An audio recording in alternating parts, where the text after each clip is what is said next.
जिंदगी बड़ी रहस्यपूर्ण है। महावीर ने कहा है मांसाहार हिंसा है, पाप है, और ठीक कहा है।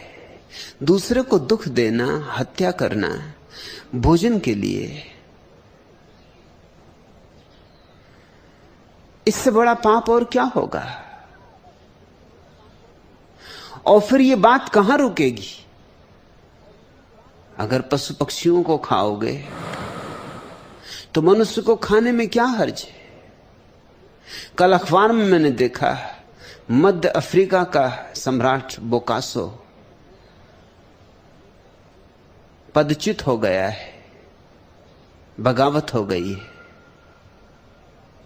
उसके घर, उसके चौके में, उसके फ्रीज में आदमी का मांस पाया गया। फिर बातें रुकती नहीं। जब पशु का मांस खा सकते हो तो आदमी का मांस खाने में क्या हर्ज है? और आदमी का मांस स्वभावतः सबसे ज्यादा स्वादिष्ट है और सुपाच्य है। मेल भी तुमसे उसका बहुत खाएगा, और छोटे छोटे बच्चों का मांस तो बहुत स्वादिष्ट है। बात कहां रुकेगी फिर आदमी अगर मांसाहारी है तो उसका अंतिम तार्किक निष्कर्ष होगा कि वो आदमखोर हो जाएगा।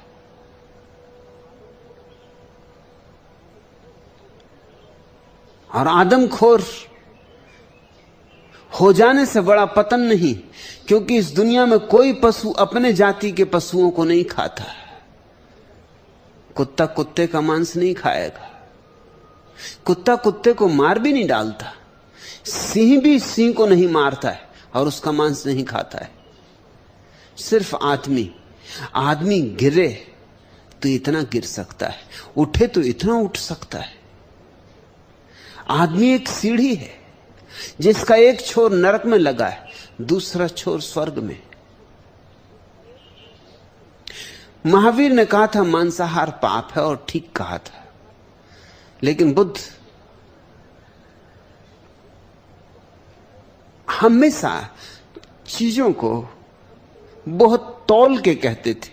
इस संबंध में भी उन्होंने तौल के वक्तव्य दिया। उन्होंने कहा मांसाहार पाप है, लेकिन अगर कोई जानवर मर ही गया हो तो उसके मांसाहार में क्या पाप हो सकता है? यह तार्किक दृष्टि से बात बिल्कुल सही है। मारने में पाप है, किसी को मार के मत खाओ, लेकिन अपने आप मर गया कोई पशु, उसके मांस के खाने में क्या हर्ज है? तुम मार तो नहीं रहे, तुम हिंसा तो नहीं कर रहे, तुम हत्या तो नहीं कर रहे। यह बात तर्कयुक्त तो है, लेकिन तर्क से कहीं जीवन चला है। आज सारे बौद्ध देशों में हर होटल पर यह तख्ती लगी होती कि यहां मरे हुए मांस को ही बेचा जाता, केवल मरे हुए पशुओं का मांस ही बेचा जाता। करोड़ों करोड़ों लोगों के लिए रोज रोज इतने पशु मरते कहां हैं? अपने आप। और अगर पशु अपने आप मरते हैं तो इतने इतने बड़े बूचड़खाने कौन चलाता हो? किस लिए चलाता है?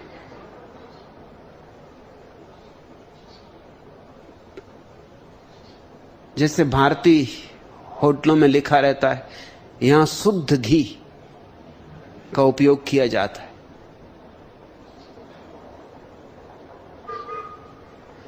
ऐसे चीन और जापान में लिखा होता है यहां केवल अपने आप मरे हुए जानवर का मांस ही बिकता है।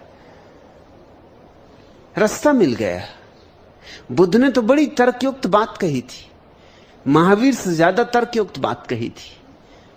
बात तर्कयुक्त थी, लेकिन महावीर जीवन के जाल से ज्यादा समझते हुए मालूम पड़ते हैं।